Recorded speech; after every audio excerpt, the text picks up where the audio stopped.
do you have like watched any series, or are you watching any series? If you are, what's your favorite one? No, currently I'm a bit busy. That's why I'm not watching any series. But I think after I get free time, I'll watch the Stranger Things. So Yes, me too. I also like watching Stranger Things. I started watching it. So another question is that, like, what do you want to become in the future?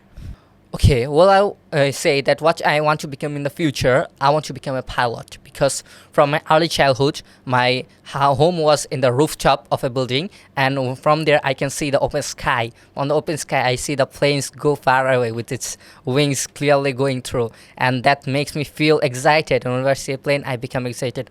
From that early childhood, I have get a will that I'll become pilot one day.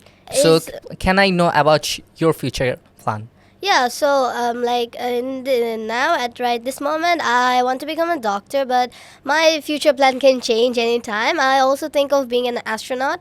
But is there anyone who has inspired you or motivated you, like from your family or your friends or anyone that motivated you to becoming a pilot? Has there anyone? No, no, okay. So my parents actually support what I want to be. They always support me myself, and that is important to get supportive parents. So as they are supportive, I have got too much support from them, and if I utilize this support properly, I can become pilot. So they always give motivation to me and to my career success and to my choose, and they always supports me. So I think yes, my friends and everyone motivates me to become pilot. Yep. I was actually inspired to be a doctor from my cousins, and my parents always support what I want. They make me do it, and they encourage me that you can do it. If you try, you can do it.